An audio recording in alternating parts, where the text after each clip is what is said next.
초대교회를 보면 가끔 이해할 수 없는 부분들이 나옵니다. 오늘 사도행전 6장을 봤는데 1절을 봐도 어떻게 이런 일이 일어날 수 있을까 하는 생각을 갖게 됩니다. 1절을 한번 다시 비춰줘 보세요. 그때의 제자들이 많아졌다라고 말합니다. 여러분, 그때가 언제입니까? 5장, 4장 쭉 넘어가면 5장으로만 가도 우리가 잘 알 수 있죠. 이때는 사도들이 옥에 들어가서 핍박을 받을 때입니다. 예수님의 이름으로 말하지도 말아라 협박을 받을 때입니다. 제자들이 도망 다니던 시대입니다. 그런데 그때 제자들이 많아졌다라고 하는 겁니다. 이 제자가 많아진 겁니다. 교회가 부흥된 게 아닙니다. 교인이 많아진 게 아닙니다. 제자가 많아졌다라고 하는 겁니다. 예수님을 따르기로 결단한 사람들, 좁은 길로 가기로 결정한 사람들이 많아졌다라고 하는 것입니다. 그 당시에 예수를 믿으면 불이익을 당합니다. 고난을 당합니다. 핍박을 당합니다. 언제 죽을지 모릅니다. 그럼에도 불구하고 나는 예수를 따르겠다. 나는 예수님을 구세주로 믿겠다. 나는 예수님을 위해서 고난을 받아도 상관없다라고 하는 사람들이 많아졌다라고 하는 겁니다. 여러분, 이게 쉽게 이해가 안 되죠? 근데 또 이해할 수 없는 부분이 생겼습니다. 그 다음에 보세요. 헬라파 유대인들이 자기의 과부들이 매일의 구제에 빠짐으로 시브리파 사람을 원망하니, 교회가 이렇게 놀랍게 성장하는데 원망하는 사람들이 생기기 시작을 합니다. 헬라파 유대인과 히브리파 유대인 사이에 이제 갈등이 생긴 건데요. 이 유대 사람들이 두 종류입니다. 히브리파 사람들은 현지인들이고 헬라파 사람들은 외지인들입니다. 왜 사도행전 2장에 가면 오순절 때에 전 세계에 흩어져 있는 사람들이, 유대 사람들이 모여들었잖아요. 그 사람들이 헬라파 유대인입니다. 그 사람들이 성령을 받고 아직 예루살렘을 안 떠난 겁니다. 여기에 그냥 예루살렘 교회 신앙생활을 하는 겁니다. 그 사람들이 헬라파 유대인들인데, 특별히 그들 중에 이제 과부들이 있었지 않습니까? 그러니까 그 사람들에게 이제 무슨 지원을 해주는 거죠. 구제해 주는 거예요. 그런데 가만히 보니까 히브리파 사람들이 자기들 쪽에 있는 사람들은 아주 구제도 풍성하게 해주고 자기들은 빈약한 거예요. 근데 어떻게 보면 이게 지금 히브리파 유대인 사람들은 현지인들이라 그래도 좀 거할 것도 있고 그러니까 살만할 테고, 물론 경제적으로 어렵긴 했겠지만, 근데 헬라파 사람들은 해외에다가 들어온 사람들이거든요. 근데 사실 이 사람들이 더 힘들 것 같잖아요. 이 사람들이 더 어렵지 않겠습니까? 아니, 한국에서 바로 미국 오면은 집도 없고 그런데 여러 가지로 힘든 건 아니겠습니까? 그래도 우리는 오래 살았으니까 그래도 터가 있고 그러니까 좀 여유가 있고 그러지 않습니까? 사람마다 차이가 있지만 어쨌든 히브리파 유대인 사람들은 정착민들이라 조금 나을 것 같은데, 아예 팔이 안으로 굽는다고 구제해주는 사람들이 이 원주민들, 이 히브리파 유대인들에게만 많이 주고, 이 흩어져 있다가 들어온 사람들, 이 헬라파 유대인들은 아마 좁게 주었든지 빠졌든지 아마 그랬던 모양입니다. 이걸 가지고선 이제 헬라파 유대인들이 원망하는 겁니다. 아니, 그래도 그렇지, 교회가 그렇지 말이야. 주려면 똑같이 주는 거지. 누구는 쌀을 더 주고, 누구는 빵을 더 주고, 과일을 더 주고, 우리는 왜 이렇게 적게 주는 거야? 우리는 왜 이렇게 적게 주는 거야? 불평불만이 막 쌓여지기 시작을 했다라고 하는 겁니다. 근데 여기 원망했다라고 하는 표현은요, 어떤 뜻이 있느냐 하면, 공개적으로 드러놓고 그냥 나팔 불듯이 막 원망하고 불평하고 이런 게 아니고요. 원어의 뜻은 나지막하게 말하는 소리를 말하는 겁니다. 그러니까 그냥 궁시렁궁시렁 하는 거예요. 그냥 조용히 그냥 궁시렁궁시렁. 지들만 갖다 주고 말이야. 우리는 말이야 별로 주지도 않고, 이게 참 교회를 다녀야 돼 말아야 돼 신경질 내 죽겠어 그냥 이렇게 궁시렁궁시렁 했단 말입니다. 이게 이제 원망했다, 이제 그런 이야기입니다. 자, 이럴 때 교회가 이제 갈등의 문제가 생겼을 때 이것을 어떻게 하느냐, 이게 중요합니다. 문제 없는 교회는 없습니다. 문제 없는 조직은 없습니다. 근데 중요한 것은요, 그 문제가 있을 때 그걸 어떻게 해결해 나가느냐, 이게 중요한 것이죠. 사도들이 그 대안을 제시를 합니다. 자, 오늘 본문을 구체적으로 봅니다. 첫 번째로 사도들이 이제 원인을 진단하는 걸 보게 됩니다. 자, 2절 한번 봅시다. 2절. 12 사도가 모든 제자를 불러 이르되 우리가 하나님의 말씀을 제쳐놓고 접대를 일삼는 것이 마땅하지 아니하니. 이 지금 헬라파 유대인과 히브리파 유대인 사이의 갈등이 어디서부터 나타났다고 사도들이 생각하느냐 하면 하나님의 말씀을 제쳐놓는 데로부터 문제가 시작이 됐다, 이렇게 평가하고 있는 겁니다. 말씀을 제쳐놨다라고 하는 것은 말씀이 뒤로 갔다는 얘기입니다. 말씀이 우선순위에서 밀려났다는 겁니다. 말씀이 늘 앞에 있어야 되는데 구제하는 게 앞에 오고 말씀이 뒤로 젖혀졌다, 이렇게 얘기하는 겁니다. 다시 말하면 본질에서 떠났다. 사도들은 이렇게 이야기를 하고 있는 겁니다. 만약에 이 헬라파 유대인과 히브리파 유대인 사이에 이런 구제 문제를 가지고 갈등이 일어났을 경우에 세상식으로 만약에 해결을 한다면 어떻게 하겠습니까? 아마 1차적으로는 어떤 사람들은 나누어주는 사람, 그 사람이 잘못 나눠줬으니까 그 사람을 교체하겠죠. 잘 나눠줘야지 왜 차별해서 나눠줘, 당신 그만두고 다른 사람이야 뭐 이랬을 겁니다. 또 어떨 경우에는 그러면 아예 그냥 날짜를 정해서 합시다. 짝순날은 헬라파 유대인들 오고 홀순날은 히브리파 유대인들 오고, 아니면 뭐 오전에는 헬라파 유대인들 오고 오후에는 히브리파 유대인들 와라, 이렇게 공평하지 않냐, 뭐 이렇게 했을 것 같기도 하고. 또 어떤 부류는 또 그렇게 했겠죠. 아니 선한 일을 했는데 선한 일을 하면서 뭐 이렇게 욕을 먹냐, 아유 이거 참 그렇다. 아니 없는 주제에 받아가면 조용히 받아가지 뭘 적게 받아가니 많이 받아가니 궁시렁궁시렁거려. 저것들을 그냥 막 뭐 이런 사람도 있었을 것이고, 어떤 사람들은 이런 일 하는데 이렇게 욕을 먹어, 교회에서 이것 때문에 그러니까 차라리 그냥 다 때려쳐요, 관둬요. 그냥 뭐 교회 예배 드리러 오는 거지 뭐 구제하러 오나, 뭐 먹으러 오나, 예배 드리러 오지, 목사님 관둬요 그냥, 이런 사람도 있었을 거고. 아니면 뭐 헬라파 유대인들 히브리파 유대인 사이에 막 그러면 교회가 갈등이 생기니까 아예 이참에 교회를 쪼개 둘로 나눠, 헬라파 유대인들은 니네 딴 데 가서 예배 드려, 개척시켜줄게, 막 이렇게 했을 수도 있고. 이게 보통 할 수 있는 방법 아니겠습니까? 근데 사도들은 이런 방법을 사용하지 않습니다. 다르게 접근합니다. 아까 말씀드렸죠, 문제 없는 데가 없다고. 교회도 문제 없는 데가 없어요. 근데 문제가 생기는데 중요한 거는 그 문제를 어떻게 보느냐, 어떤 관점으로 접근하느냐, 이게 중요한 겁니다. 바로 접근을 해야 치료할 수 있습니다. 바라보는 시각을 잘못 바라보면 치료 못합니다. 우리 경험하잖아요. 의사한테 가면 의사가 뭐라고 그래요? 계속 물어봐요.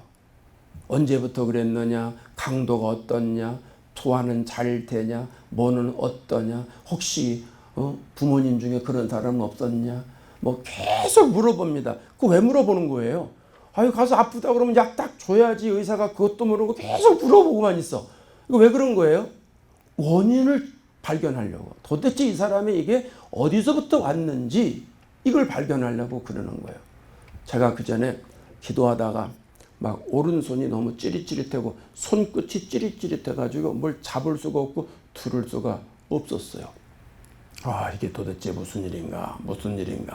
그래서 우리 이제 부흥에 오시는 목사님께 제가 연락을 해서 물어봤어요. 목사님, 내가 기도하는데 목회하는 손끝이 찌릿찌릿하고 그런데 이거 왜 그런 거예요? 내가 왜 그 목사님한테 물어봤나 몰라. 의사한테 물어봐야 되는데 목사님한테 물어봤어요. 물어보고 싶은 마음이 생겨서 물어봤더니 그 목사님 말이, 목사님 고개 들고 기도해. 고개 들고서. 왜요? 목사님 기도할 때 고개 숙이지. 아니 기도할 때는 고개 안 숙이는 사람이 어디 있어요? 다 숙이지. 그랬더니 나도 그랬어. 옛날에 기도 많이 할 때 고개 숙여서 그랬어. 그 목사님 고개 들어. 그냥 목이 곧은 백성으로 기도해. 고개 들고 이렇게 하고 이렇게 기도하고 막 기도하면서 운동도 막 이렇게 하고 그러면 다 없어져. 근데 그렇게 했더니 진짜 없어지더라고요. 싹 없어졌어요. 별로 좋아하지도 않네 뭐. 네. 근데 요새 오른쪽 엘보가 아파가지고 지금 잘 못 들어요, 손을. 그 중요한 일 작정 기도하면 꼭 그래. 그래서요. 요새도 지금 그래서 오늘도 너무 무릎 꿇고 하는 게 아파가지고 여기 앉아서 기도했어요. 앞으로 좀 당분간 여기 앉아서 기도해야 될 것 같아요. 여기서 앉아서 기도하려니까 에어컨이 나와서 얼마나 춥든지. 그래서 여기 앉아서 기도합니다. 여기 권사님 옆에 두 자리에 앉아가지고 그렇게 기도해 주세요. 특별 기도하고 뭐 할 때 꼭 한 번은 무릎에 그 무릎 뒤에 특별 기도할 때 물이 생겨서 또 물 빼고 기도하고 또 이렇게 손끝이 아파가지고 그러고 이 아픈 게 손끝만 아픈 게 아니고 어깨로 치고 올라오던 거만요. 나중에 그게 목까지 온대요. 나중에는 아니 테스도 안 쳤는데 왜 이렇게 엘보가 아파요? 그래서 그냥 찌릿찌릿해요. 그래서 아주 가방도 잘 못 들겠어요. 그냥 기도해 주세요. 이거 무릎 꿇고 계속 기도하니까 자세가 잘못돼서 그런 것 같아요. 그래서 자세를 좀 잘 하기 위해서 어쨌든 그러는데 어쨌든 원인을 파악해야지 치료를 할 수 있는 거예요. 그 지금 사도들은 그 원인을 우리가 하나님 말씀을 제쳐놨다는 거에서 원인을 찾았다라고 하는 겁니다. 여러분 우리들은요 하나님의 말씀을 제쳐놓으면 원망이 나오는 거예요. 말씀을 뒤로 하게 되면 우리의 입에서 원망과 불평이 나오는 거예요. 이거는 누구든지 마찬가지. 목사님들도 마찬가지고 교인들도 마찬가지고 말씀 제쳐놓으면 그렇게 되는 거예요. 주일날 말씀을 드렸죠. 교회에서 가장 중요한 게 뭐예요? 예배예요. 예배. 봉사가 아니에요. 밥하는 게 아니에요. 예배예요. 예배. 예배가 가장 중요한 거예요. 예배를 통해서 하나님의 말씀을 듣고 하나님의 음성을 깨닫게 되고 그 열정을 가지고 감동받아서 감사해서 은혜 받은 걸 가지고 전도하고 교육하고 봉사하고 친교하고 섬기고 밥하고 홈리스 도와주고 다 하는 거예요. 모든 것들이 예배에 초점 맞춰야 되는 것이거든요. 근데 어느 교회든지 순서가 확 바뀌면은요, 그 교회에서는 불평이 일어납니다. 불만이 쌓인다라는 겁니다. 여러분, 이민교회 분쟁의 원인을 가만히 보세요. 이민교회 분쟁의 원인이 어디 있어요? 돈에 있어요? 건물에 있어요? 아니요. 말씀을 제쳐놓으니까 그런 일이 생기는 거예요. 말씀을 제쳐놔요. 말씀 제쳐놓고 하나님 말씀이 이러니까 말씀 붙잡고 살아가려고 하질 않아요. 주판 두드리고선 어디가 유익이냐? 이러니까 분쟁이 일어나고 갈등이 생기는 거예요. 여러분, 특별히 교회 리더된 여러분, 저와 여러분 모두는 다 신앙생활할 때 반드시 말씀을 앞에 놔야 돼요. 말씀에 좌우되는 사람이 돼야 돼요. 말씀을 제쳐놓으면 문제가 생기는 거예요. 성경을 읽지도 않고 이래보세요. 나중에 불평 생겨요. 원망 생기고요. 설교 듣지도 않고 은혜 받지도 않고 충성해 보세요. 그 사람은 충성할수록 원망이 생겨요. 왜? 충성하면 사람들이 좀 알아줘야 되는데 안 알아주거든. 그러니까 원망하고 불평하고 계속 자기 알아달라 이거예요. 불평하는 사람 원인이 뭐예요? 알아달라 이거예요. 나를 좀. 그거거든요. 그러니까 여러분 오늘 우리들은 어떤 일이든지 먼저 하나님의 말씀을 제쳐놓으면 안 된다는 겁니다. 하나님의 말씀을 늘 앞에 놓고 말씀 중심으로 신앙생활을 해야 어떤 일을 하든지 기쁨으로 은혜롭게 할 수 있다는 말씀입니다. 예수님이 마르다와 마리아 집에 방문하시잖아요. 마리아는 주님 앞에 이렇게 아마 턱을 이렇게 기대고선 이렇게 말씀을 들은 것 같아요. 근데 마르다는 손님이 오셨으니까 이제 열심히 음식을 준비를 하는데 가만 보니까 이게 마르다가 아주 미워 죽겠는 거예요. 아니 와서 좀 도와주면 얼마나 좋아. 도와주면 시간도 단축되고 그럼 빨리 예수님 접대할 수도 있는데 그래서 그냥 뿔이나 가지고 궁시렁궁시렁 거립니다. 예수님 쟤 좀 얘기해서 저 좀 도와달라고 그래요. 되게 잘난 척하고 있어. 저 조그만 것이 그냥 막 이렇게 하고 자기 동생을 막 야단치다 달라고 그러잖아요. 근데 예수님 뭐라고 그래요? 누가복음 10장 41절에 뭐라고 그럽니까? 주께서 대답하여 이르시되 마르다야 마르다야 내가 많은 일로 염려하고 근심하나 몇 가지만 하든지 혹은 한 가지만이라도 족하니라. 마리아는 이 좋은 편을 택하였으니 빼앗기지 아니하리라 하시니라. 예수님을 대접하는 일은 그럼 누가 합니까? 뭐 이렇게 또 얘기하는 사람이 있을 수 있습니다. 근데 여러분 대접하는 게 대접하냐고 준비하는 게 나쁘다 그 얘기가 아닙니다. 지금 예수님이 이 가정에 왜 오셨어요? 말씀 증거로 오셨어요. 그러니까 말씀 증거로 오셨을 때는 말씀을 들어야 된다는 거예요. 꼭 이런 거예요. 신방을 갔는데 설교를 하는데 가만히 잘 앉아 있어요. 앉아 있다가 기도하면 휴거 되신 집사님, 권사님들이 계셔. 기도하고 나면 없어졌어. 어디 갔나 봤더니 가서 요리하고 있어. 기도 안 하고. 기도할 때 물론 떨그럭떨그럭 소리가 납니다. 그런 비슷한 거라는 거예요. 그럼 그 사람은 뭐 예배 시간에 안전이 있지만 생각이 어디가 있어요 지금 다. 거기가 있지 않겠어요? 빨리 끝나면 내가 커피는 어떻게 타고 뭔 어떻게 타고 뭔 어떻게 타고 막 이래야 되지 않습니까?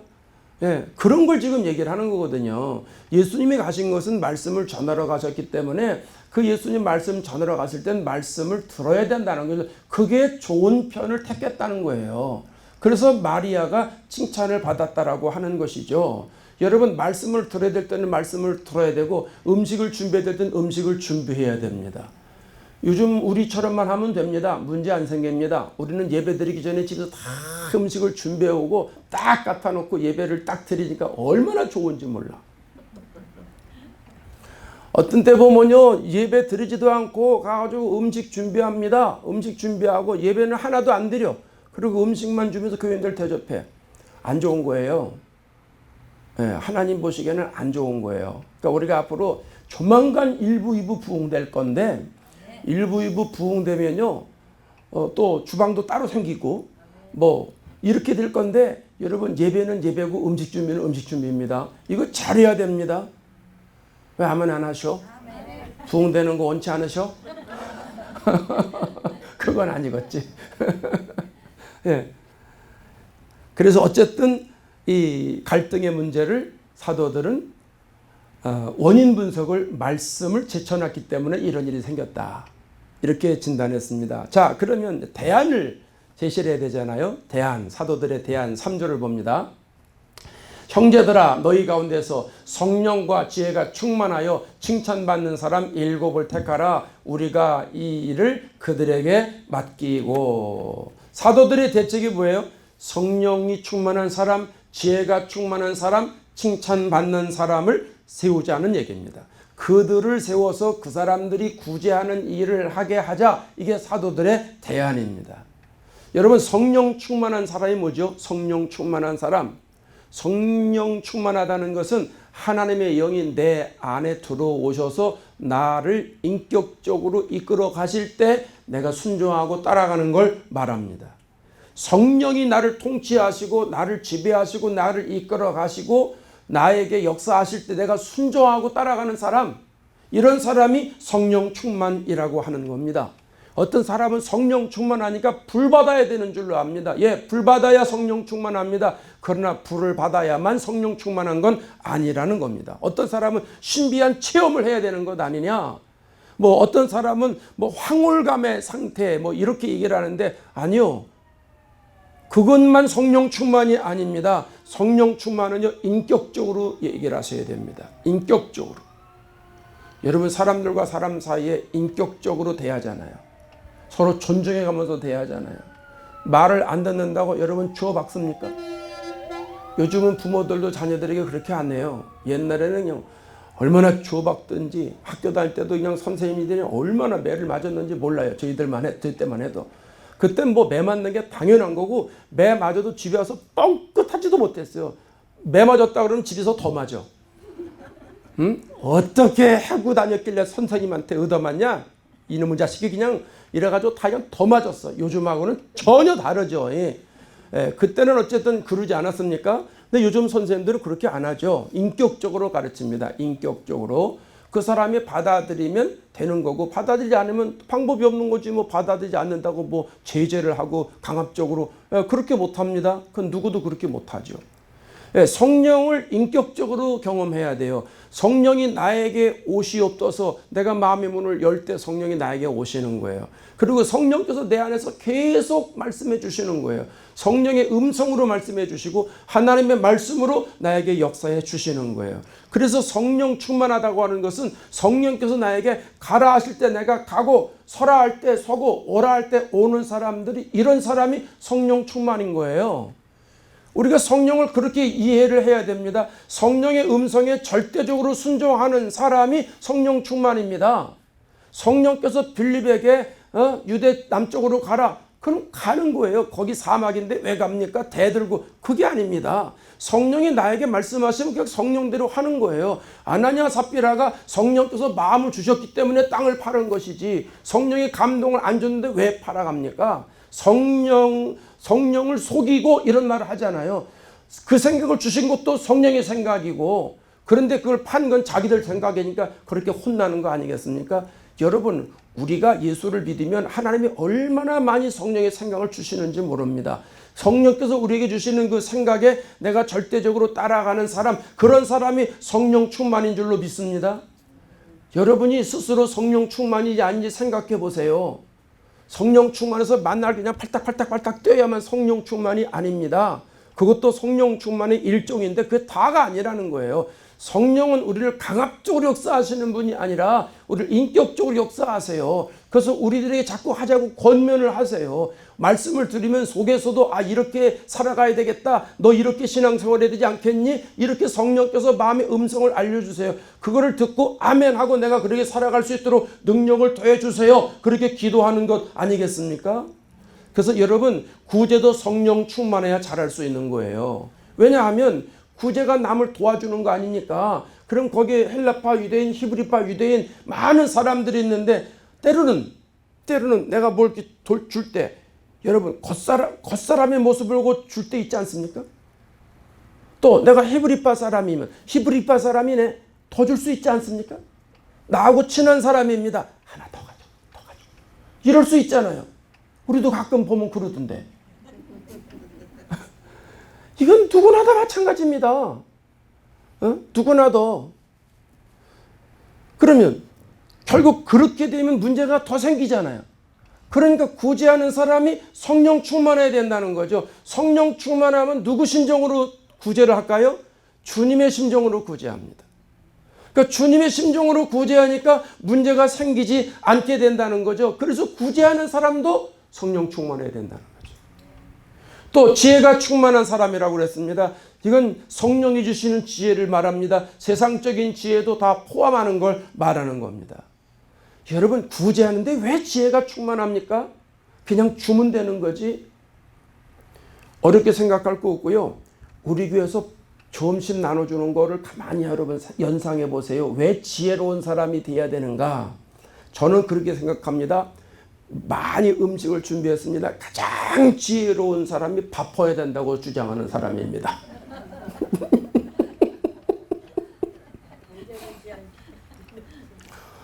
예, 지혜롭지 못한 사람은요, 자기가 평소에 푸던 대로 풉니다. 그리고 배고픈 사람이 푸면 큰일 납니다. 자기가 배고프니까 많이 줍니다. 주다 보면 어머, 왜 이렇게 사람들이 많이 남았어 아직도? 큰일 났네. 밥은 별로 없네. 이런 사태가 생기는 거예요. 그러니까 지혜가 있어야 된다는 거죠. 지혜가. 그래서 밥이 이 정도면 오늘 교인들은 몇 명이고 밥을 어느 정도 퍼야 되겠구나. 벌써 통밥이 딱 생기잖아요. 생기죠, 여러분? 그럴 때는 그거에 맞게 배분을 잘해야 돼요.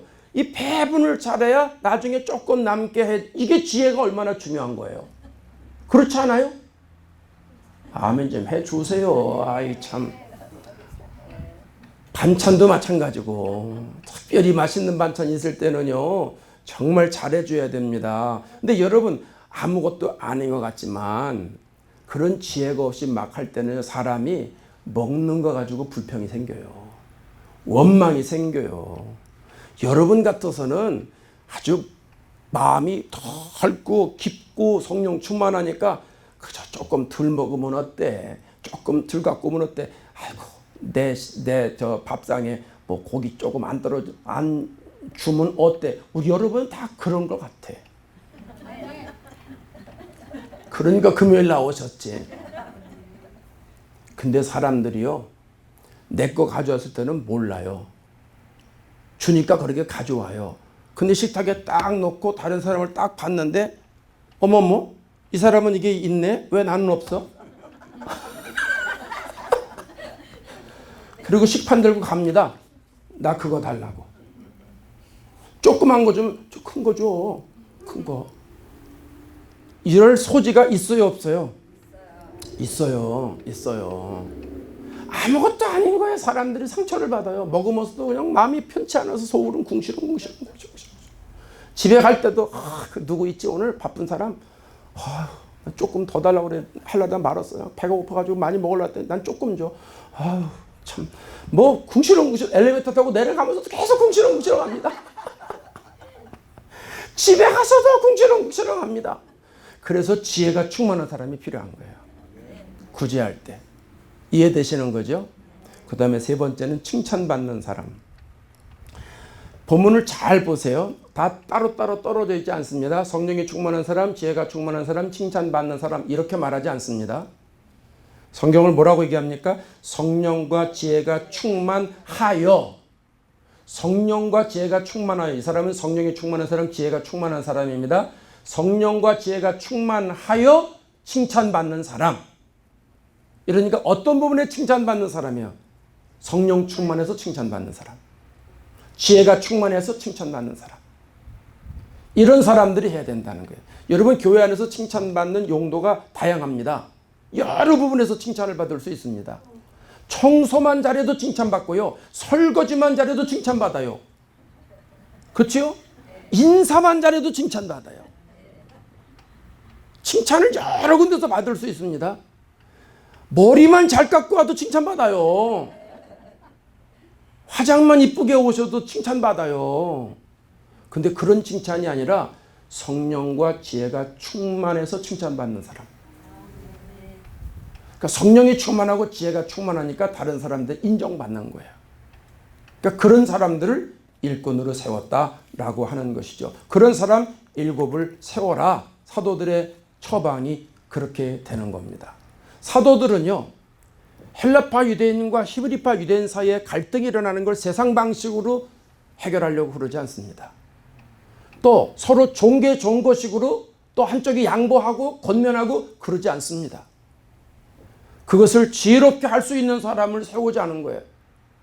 근본 문제는 말씀을 제쳐놓기 때문에 우리가 말씀을 제쳐놓고 우리가 구제를 하다 보니까 이렇게 됐으니 이제는 성령이 충만하고 지혜가 충만해서 칭찬받는 사람 7을 세워서 그 사람들에게 맡기자. 그러면 갈등이 없어질 거다. 이렇게 처방을 내렸다는 것이죠.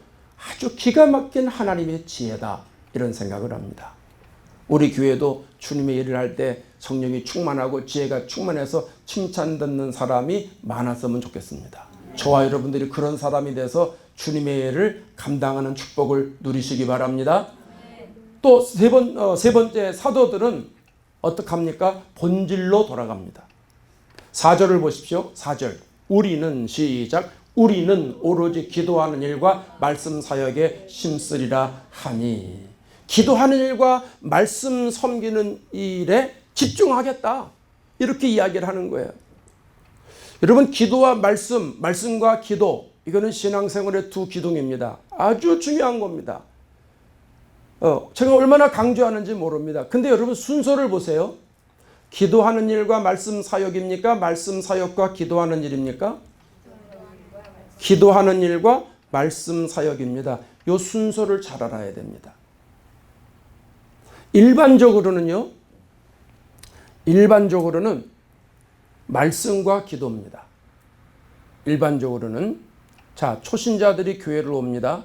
신앙이 성숙하지 못한 사람들이 옵니다. 이런 사람들은 먼저 말씀을 들어야 됩니다. 사도행전에서도 베드로의 설을 듣고 회개한 사람들은 다 말씀을 먼저 들은 사람들입니다. 말씀을 들어야 돼요. 말씀을 들어야 믿음이 생겨요. 믿음이 생겨야 그 다음에 내가 어떻게 해야 된다는 걸 알게 됩니다. 그래서 대부분은 먼저 말씀을 들어야 돼요. 말씀을 읽고 설교를 듣고 그런 다음에 기도를 하는 거예요. 근데 오늘 본문에는 왜 기도하는 일과 말씀 사역이라고 그랬습니까? 사도들은 말씀을 증거하는 사람이잖아요. 말씀을 증거할 때 선제 조건이 있습니다. 기도하고 말씀 증거해야 됩니다. 이 사람들은 지금 사도행전 1장에서 지금 열심히 기도했던 사람이잖아요. 기도해 성령 받았잖아요. 그리고 정기적으로 기도하는 사람이 됐잖아요. 그리고 계속 말씀을 증거하는 사람이 되지 않았습니까? 그래서 기도하는 일과 말씀 사역에 힘쓰리라 이렇게 얘기하는 것이고 순서가 먼저 기도하고 말씀이라는 거예요. 그러면 여러분은 기도하고 말씀입니까? 말씀하고 기도하는 겁니까? 여러분은 어떠세요? 순서가 어떠세요? 오늘 나온 사람들은 적어도 기도하고 말씀 사역이죠? 여러분 중에 나는 그래도 말씀을 먼저 들어야 돼 하는 사람이 있으면 아직 신앙의 초보입니다. 금요일에 나온 사람들은 은혜 받고 성령 받은 사람들인데 이 사람들은 먼저 기도하고 기도해서 말씀 증거하고 말씀 공부하고 그래야 되는 거 아니겠습니까? 아멘 노멘? 아멘이죠? 예. 사도들이기 때문에 그렇게 하는 거예요. 사도들이기 때문에. 만약에 말씀 없이 기도하면은요, 기도가 샤머니즘으로 가요. 기도가 기복신앙으로 가요. 다른 종교인들과 기도의 차이가 없어요. 기도의 열정으로 따지면 무슬림이 우리들보다 얼마나 더 열심히 합니까? 하루에 몇 번 기도한다고요? 그 사람들은? 5번 기도합니다.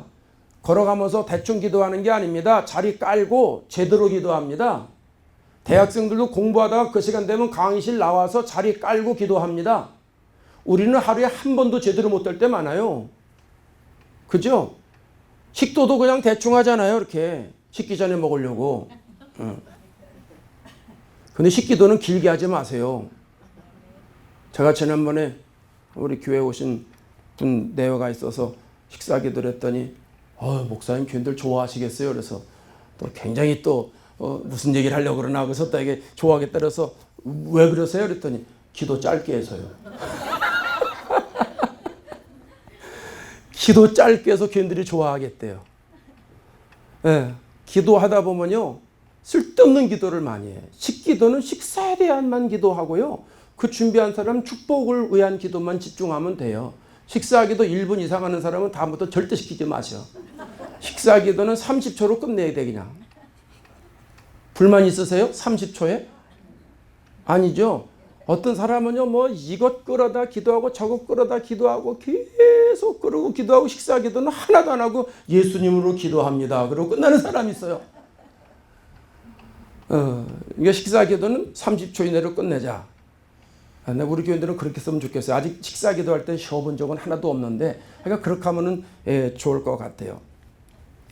다른 종교인들은요 정말 기도 진하게 합니다. 불교인들 제대로 불공 드리는 사람들 대단합니다. 어떤 사람들은요 새벽에 목욕 재배하고 하고 저는 아직 새벽기도 나올 때 그렇게 찬물에 목욕 재배하고 나온 적 한 번도 없습니다. 찬물은 두 번째 지고 뜨거운 물에도 샤워하고 나온 적은 한 번도 없습니다. 새벽기도 할 때는 그냥 해서 이렇게 나오지. 저녁에 샤워를 하든지 아니면 새벽기도 끝나고 가서 다시 또 샤워를 하든지 그러는데 뭘 말씀드리려고 그러냐면은요 일반 기도나 우리 기도나 별 차이가 없어요. 근데 차이가 뭐예요? 우리는 말씀을 붙잡고 기도를 해요. 말씀을 붙잡고 기도해야 기도가 힘이 있는 거예요. 그리고 방향이 바로 설정이 되는 거예요. 그리고 말씀의 증인이 되는 거예요. 그래서 말씀을 읽으시라고 그러는 거예요. 말씀을 읽지 않으면 신앙이 안 자라요. 말씀을 읽지 않으면 기도를 어떻게 해야 되는지를 몰라요. 그래서 말씀을 보고 이렇게 기도해야 되겠구나. 좋은 걸 따다가 놓는 거예요. 내가 이우는 거예요. 그래서 그 말씀의 기도를 많이 해야 됩니다. 여러분 그래서 우리는요. 말씀을 듣기 전에도 기도해야 되고 또 말씀을 전하기 전에도 기도해야 되는 겁니다. 근데 사도들은 늘 기도하는 사람이니까 기도하고 영역을 가지고 말씀을 전했다. 말씀을 가르쳤다. 이걸 지금 얘기를 하는 거예요. 저는 부끄럽게도 목회를 처음에 할 때 이 순서를 몰랐어요. 이 순서를 모르고 그냥 설교만 잘하면 되는 줄 알았어요. 설교 세미나에 수없이 다니고 유명한 목사님들 찾아가서 많이 배우고 설교에 대해서 연구를 저도 정말 열심히 했습니다. 나중에 기회 되면 말씀을 드릴게요. 근데 그렇게 아무리 해봐도 제 수준을 뛰어넘지 못하겠는 거예요. 제 수준에 딱 맡겨서 어느 정도까지는 되는데 이걸 뛰어넘어야 되는데 못 뛰어넘는 거예요.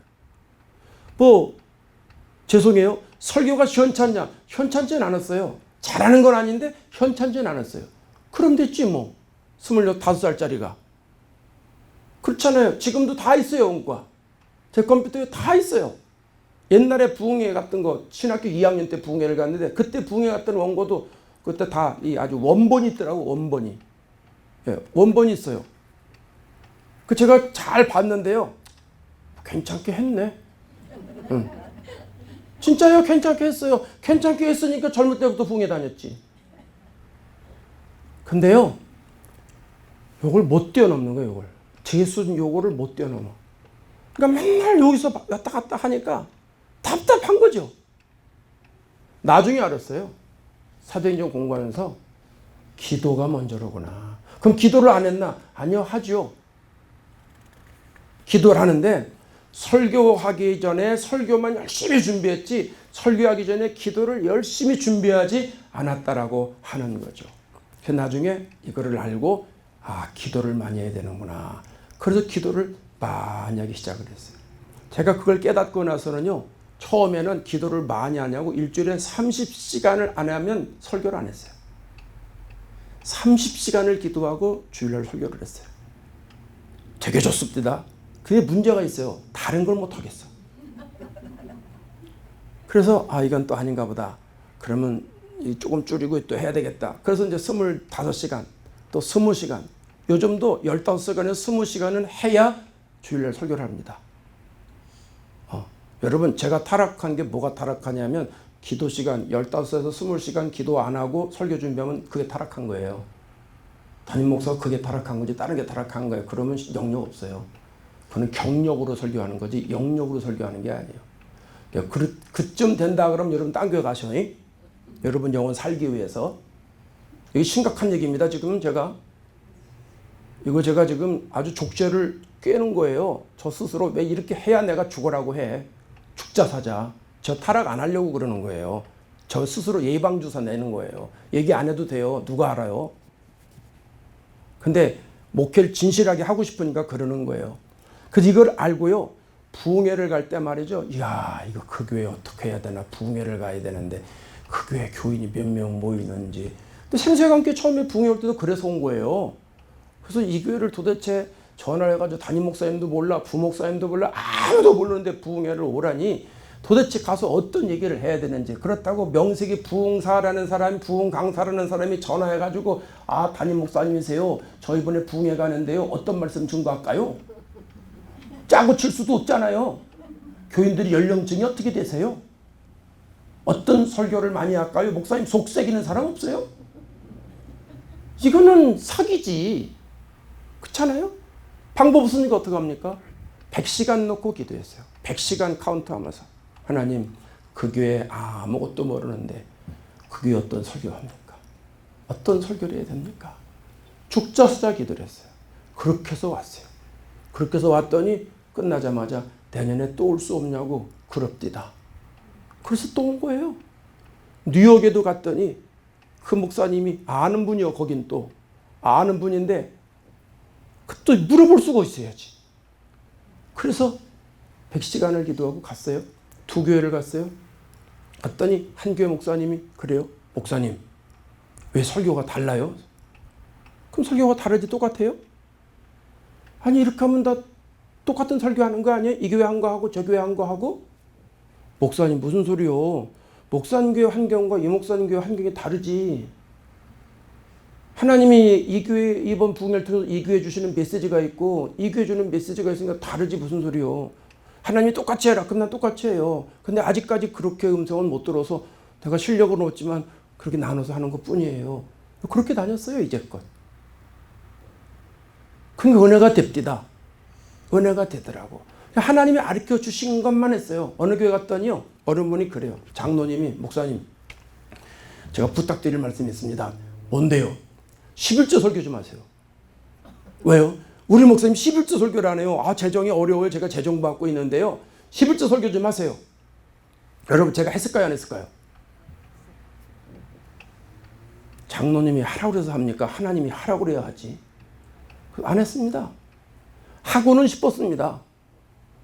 근데 하나님이 마음에 감동을 안 줘요. 그래서 안 했죠. 그랬더니 다음에 또 오라고 얘기 안 하더라고. 상관없어요. 뭔 얘기를 드리려고 그러냐 하면 여러분 리더들은요. 담임 목사를 비롯해서 여러분도 마찬가지예요. 교회라는 사람들은 먼저 기도해야 돼요. 먼저 기도하고 그 다음에 충성하고 봉사하고 말씀 사역에 힘써야 돼요.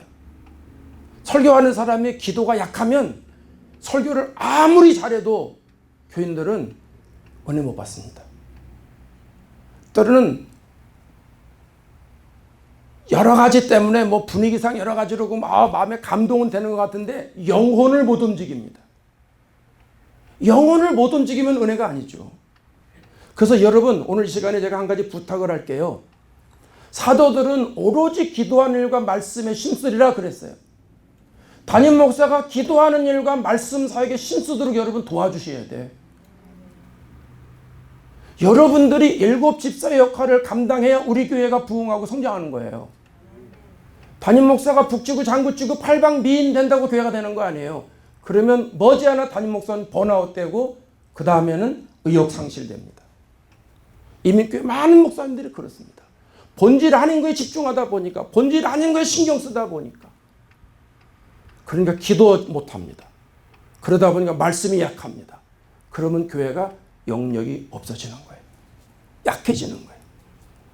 저는요, 지금까지 말씀드렸듯이 이런 거 저런 거 하면서 많이 하나님이 깨닫게 주셔서 죽으라고 기도하고 나름대로 하느냐고는 하려고 애를 쓰는데, 이제 우리 교회가 시작하면서 여러 가지 하다 보니까 정신없이 제가 살았습니다.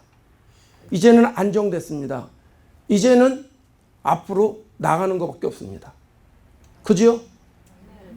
성장하고 부흥하고 영혼 구원하는 일에만 전심전력하고 나아가는 수밖에 없어요. 뭐 더 살 게 있습니까, 우리 교회?